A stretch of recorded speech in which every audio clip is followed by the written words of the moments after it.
So it's official. Haiti is taking over the Dominican Republic. You don't believe me? Watch this.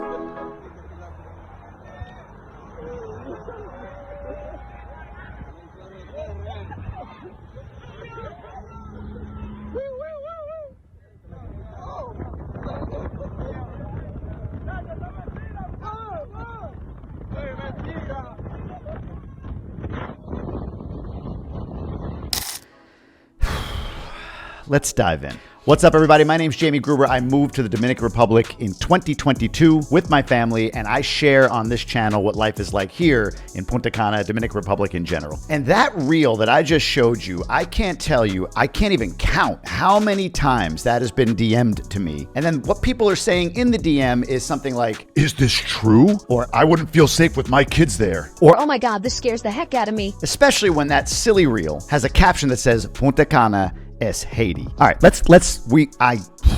gonna get fired up on this video, so come along with me. First, let me show you a little video I took the other day in the exact same spot as that video was taken, which, by the way, I drive by every day with my kids, with my wife.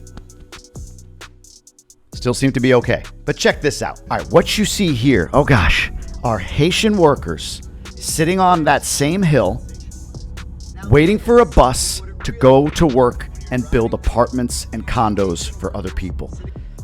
Cover your eyes. All right, I gotta get real with all of this. This is driving me absolutely insane. Are there Haitians in the Dominican Republic? Oh yeah. Are there Haitians that are here legally? Oh yeah. Are there Haitians that are here illegally? Oh yeah. Is the Dominican Republic right or within their rights to deport Haitians that are here illegally? Oh God, yeah. Does Dominican immigration pick up Haitians that are here legally and not ask them for ID, send them to Santo Domingo, where they have to present their ID and then find a way back to Punta Cana or other parts of the country, even though they're here legally? Oh yeah. This is not pro-Haiti, pro-DR, anti-Haiti, anti-DR, anti-US. This is none of that. I want everyone with me right now to zoom in, because my plan on this video is, if you don't like what I'm saying, go away. Get away from my channel. Don't subscribe. Don't comment. Just leave it alone. But what I'm talking about here is simply this. That reel is sensationalized bullshit garbage showing a bunch of workers sitting on the side of a hill when immigration goes by, who, like I said, are either going to take truly illegal immigrants or legal immigrants without question, which all of them know, and they scatter. Let me go a level deeper. Some people are gonna be like, "You don't understand the history of Haiti, Dominican." I completely understand it. Can I speak to it from the standpoint of being a lifelong Dominican or lifelong Haitian? Of course not. Never pretended to, never will pretend to. But I truly understand the dynamic between the two countries. I understand the history. I understand when one country ruled the island and the other country took back their portion of it. I get all of it. I know there's some deep-seated distrust. I get that there's conditioning generationally about who is evil and who is not and all of that stuff. But when I get sent this reel that's showing one piece of land, a patch of land in the greater multi-million acre Punta Cana area with a number of Haitians sitting on it and saying, "Oh my God, Punta Cana is being taken over," or "the Dominican is being taken over by Haitians," that's just not real. Most of the people who are sending me that, most of the people who are saying, "Oh my God, look how bad it is," or whatever, they ain't here. They're not here. They're believing a hyper zoomed in version of the truth. Look, I want to further acknowledge things. Are there crimes committed by Haitians in the country? Absolutely. Is it a crime simply to be in the country illegally? Absolutely. None of this is going to be denied by me. All I want to do in this video is address the fact that the ridiculous, silly video that this person, immigration, whatever, filmed and sent it out in order to push a narrative that the country is being overrun by all these Haitians hurting people and doing bad things is simply false. The real truth down here is everyone's going about their day. They're doing their thing. They're going to work. They're going to the gym. They're going to school. They're doing all their things. Those Haitian workers are going to job sites. They're building things, and they're going home at the end of the day. Again, the reason they scatter, whether they're legal or illegal, is simply because immigration often does not delineate. They just grab and snatch and bring them to Santo Domingo. That's it. So for them, it's like, I don't want to deal with that. If they're legal or if they're illegal, it's like, I don't want to be deported. But the core of what this all boils down to is this feeling of being unsafe because of this large population of Haitians that are around the country. But here's what you all have to understand. In the Dominican Republic in general, random crime, random violent crime is not a normal thing. It doesn't happen that often. Crime happens when you put yourself in situations to be taken advantage of. Like if my gringo face walked into Friusa, or if I went into 42 Capotillo in Santo Domingo in the middle of the night on a Friday, or maybe anytime on that last neighborhood, whatever, then that's probably not the right place for me, and I'm more prone to being taken advantage of criminally. But other than that, crime isn't random. What do I mean by random crime? I mean this. A psycho unloads on a splash pad in Michigan, hitting 8 people, including 2 kids. A nut job opens fire on a grocery store in Arkansas, hitting 11, I believe killing 3. A black woman stalks a white woman and her white son out into the parking lot of a grocery store and stabs the woman and the son, killing the 3-year-old boy randomly, and then smiles about it when the charges are read to her in court. A white man goes into Walmart and kills a black man just because he's black. That's random crime. And by the way, all of that stuff happened in the last couple of weeks. Let's dive further on safety, especially for kids. Oh my God, how could I raise my kids in a country like the Dominican with all these Haitians running around, sitting down, waiting for a bus to go to work?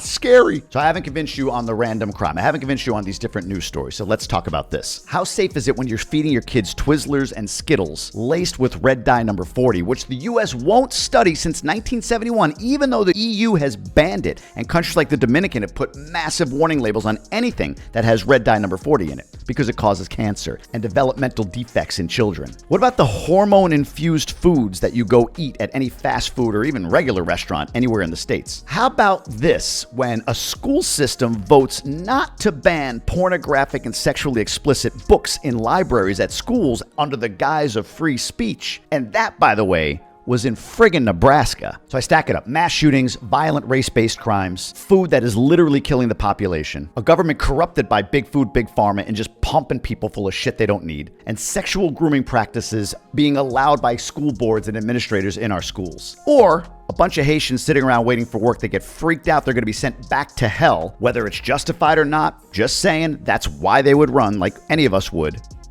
I don't know. I'm weighing it out and saying, I think I'll take the peaceful Haitian sitting on a hill waiting to go to work. Look, like I said at the top, I'm a little fired up on this whole video. It's been sent to me so many times, and I've been pissy in my responses to people. And for those that I have responded to that way, I do apologize. I don't mean it personally. It's just a really, really annoying thing to see something like that from afar being sensationalized as the truth and the reality. And like I said in prior videos, if you've watched me, like, I don't get it. Like, do you believe I'm putting my kids in harm's way intentionally? Like, these Haitians might kill us all, but the beaches are just so damn nice. We gotta stick around. I mean, come on. The political narrative and aspects here around, do Haitians deserve to be here? Which some do, some don't. Legally, illegally, I'm a big fan of sovereignty and strong borders in the US and here, so on and so forth. If somebody's here illegally and they get deported, it just is. The truth is that no one's done more, I believe, for Haitians than the Dominican Republic, whether it comes to medical services, food, relief missions after tragedies like earthquakes, all of that stuff. And the Haitians I meet here, they just are living, they're grateful, they're so glad that they're here, even if it's really hard on them being here legally, that they have to go back to the border and get their visa renewed every 30 days.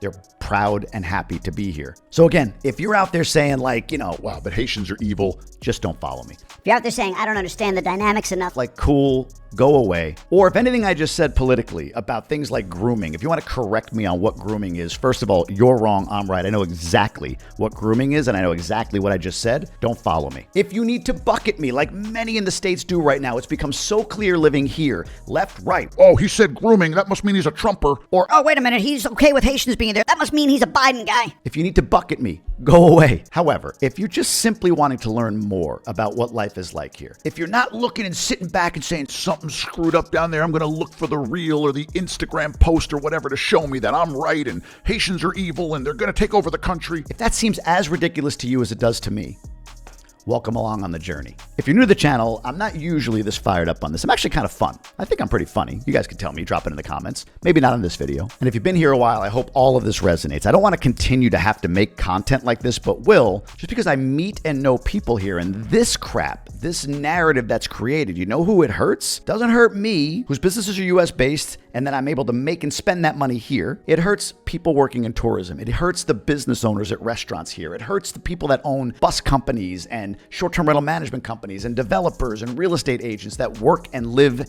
and earn income here when this narrative is purported and propagated. That's my take. Would love to hear yours. Keep it civil, but drop it down in the comments. What do you think? Again, I understand the fear. I do. I understand the concern. Where I get annoyed and where it trips for me is when people take it to a level of like, Oh, that's the truth. That's the truth right there. I knew it. listen, if you need to send me that reel, if somebody's going to send me that reel, I actually kind of made this video so I can just reply with it. So there you go. This is my response to that reel being sent to me. And listen, if you want to learn more about safety, I did a whole video on it right over here. You can watch. For those that are willing to follow along, I hope you subscribe. I thank all of you that have been following this journey and keeping up with me. I have a lot of big news and big things coming up that I can't wait to share with you. But I had to make this video.